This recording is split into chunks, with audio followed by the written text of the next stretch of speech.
Namaste, family of light. Baba Sharon over here. So, there's a couple of important things I would like to share with everybody regarding this very powerful, powerful time. And why do I say it's powerful? Well, we are in 2020, obviously a very powerful year. And I would say that we most certainly are in the decade of the ascension full throttle. So, this particular time right now and how the outcome is going to be is going to be determined on the consciousness of people, the choices that are made, and how we balance our emotions. And yes, this is a time for all that has been hidden, all the issues that have been suppressed, both personally as well as collectively, is going to be bubbling up now. For one, making a choice. Number two, to heal and move on. So if humanity thought they don't have a lot of power, I'm here to tell you we absolutely have a lot of power because we hold the similitude of the divine. Now, outright, I will say there are other forces involved in our experience. I've gone into that before. Most of what's happening has to do with the invisible realms. Remember, humanity or humans are in these physical bodies, sort of constricted to five senses, and our light spectrum would say be like this. However, the true light spectrum is way, way bigger than that. So to give you an example, we don't see microwaves, but microwaves exist. We don't see radio waves, but radio waves exist. We don't see ultraviolet ray, but they exist.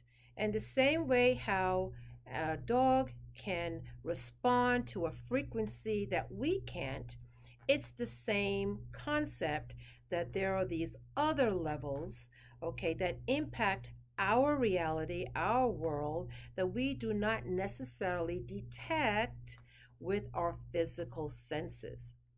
So what does this mean?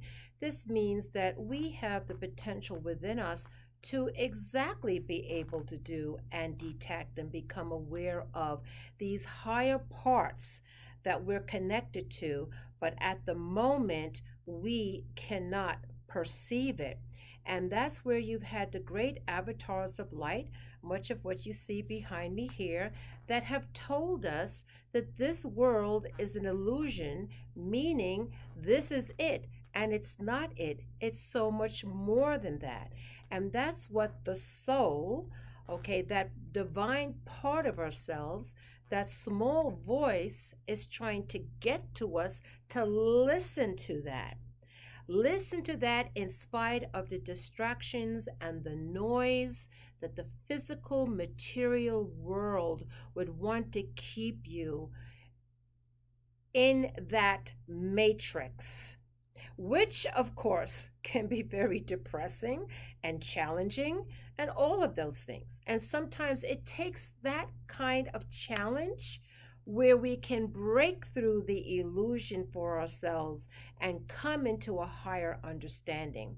And we are all here now, individually as well as collectively, whichever path we take, in coming to the higher loving light part of kindness, goodness, cooperation, tolerance, and all of that good stuff, and try to break away from the bondage of the lower frequencies that work very hard and overtime to keep us in chaos and in war and in distress and all of that. So, one of the things I want to bring to your attention right now is that there's a couple of astrological things that are taken care of that's going to require you to walk in your mastery. And what do we mean by walking in your mastery? Well, number one, you don't act. You don't react. You don't react. Something happens, it's a knee-jerk reaction. You automatically react to something that may disturb you energetically, something you experience or something said. I just had that happen to me yesterday. Okay, so it's there and it's going to be there for a while. So where you have your mastery really is when you act. And when you act, you are in a position of power. Okay, you are in your mastery where you're not allowing something outside of yourself to control you or, rattle your chains. And how can you do that? That's most certainly easier said than done, but we always talk of the sacred breath. When you take a deep breath in, which I had to do today, there's a lot of things that have been going awry today with the upcoming Mercury in retrograde with our communications. And so I had to stop, take a deep breath, and breathe consciously. 3 deep breaths, because one, the first thing it does, when you get anxious or stressed, your heart starts to beat faster. And so when you breathe, that smooths that down or calms that down. The adrenals start to begin to pump out adrenaline. It intercepts that from happening. So before you reach the point to no return where you have no control, you breathe and use that technique to keep yourself in centeredness. The other thing too is learning to be the neutral observer, which means this: you can see many different, information coming in, different points of view, and most certainly we are in the period of extreme polarities. The key thing on this, which Mother Mary, stressed this in 1990, and we do have her quote here at the Cosmic Center Spiritual Light.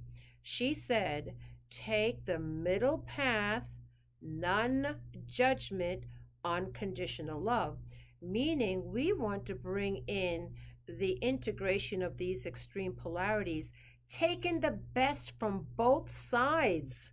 It isn't one or the other. It's more complicated. It's taking the best of the extremes, bringing it into the middle, and moving forward.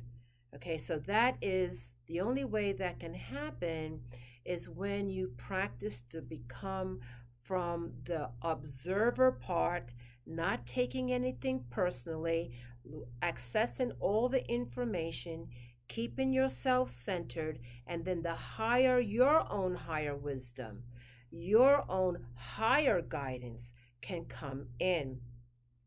In addition, we have the Mercury in retrograde, and for those of you that know what Mercury in retrograde is, that is where there tends to be Mercury controls communications and technology and so forth. Thus, us having this issue today. But the Mercury in retrograde, which you can Google and you can learn about that is going to add a layer of stress when things are not going to work the way you want, when there is going to be a lot of delays, people meeting the wrong time at the wrong area, that sort of thing. Again, use the sacred breath, and keep yourself balanced. This coming Sunday, in addition to Father's Day, which right now we want to give honor to all the fathers of the world, whether it's fathers that have personal children or fathers who have come as protectors and nurturers for others, we acknowledge and give thanks and praise to the benevolence of fathers. And on this day, Sunday, is also the Summer Solstice, which is the next turn on the celestial cross, of which there is 4. And what happens is that it is a shift of energy where these new energies come in. And there's a reason why people from long time, ancients, have honored this celestial cross, because it's an intensity of energies. It's like a portal. It's like a gateway that comes in during this time. And what we choose to do with these energies, remembering we're powerful spiritual beings of light, we hold a similitude. We do have power because we are co-creators. We can align ourselves with these energies for good. for the fertility, for understanding the rhythms of nature, to be in harmony with that, to hold a higher vision for ourselves personally as well as the world. So on Sunday at 10:30, we will be having the Summer Solstice Sunday service. So we invite you to be a part of that. That will be broadcast on Facebook, the Cosmic Center Spiritual Light Facebook page. In addition, why this is so powerful and really appealing to all light workers, star seeds, those who have good and caring hearts, to please participate and align your light on Sunday as we do a special ceremony acknowledging consciously, the higher realms of light, and integrating that and moving it in a loving and positive way to the earth, promoting peace and harmony and balance and tolerance. Okay, this is what we need to do, because these same energies will be where what I call the counterforce, they're showing up for service to self.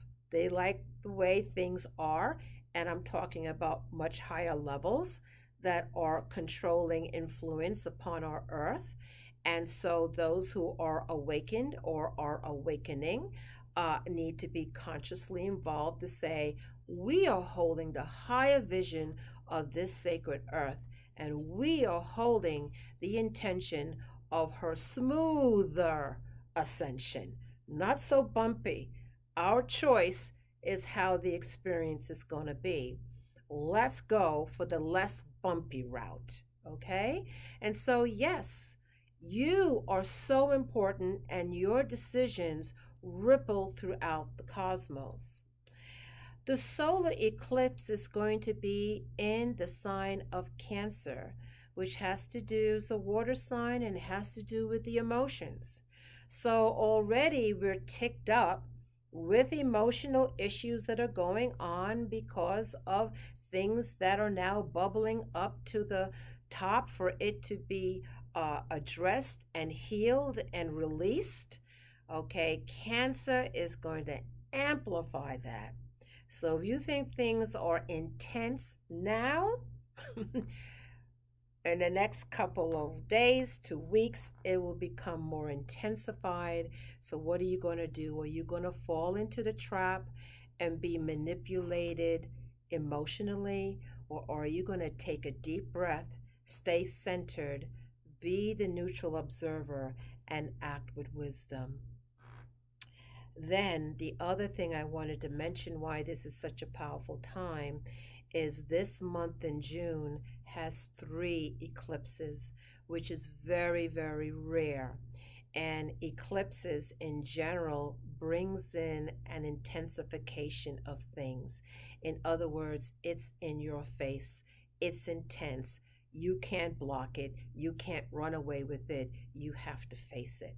And sometimes the things that you have to face are uncomfortable, but you need to face it anyway. But how are you going to face it? Are you going to react, or are you going to act in your mastery? Learn from it, because everything has a silver lining. Everything does. And so you have to, no matter what the experience is, you have to say, through me being balanced, through God in me, I'm able to get to the other side of this. I'm going to take the lessons that I learned, apply it to be a better person, a more enlightened person. Okay, a person who perhaps the higher heart of compassion is beginning to open up, or a higher understanding of other people's perspective. Again, I would say to always use the sacred breath. It's a tool that we have. We have to remember that we do breathe the breath of Brahma. We breathe the breath of the divine. Namaste.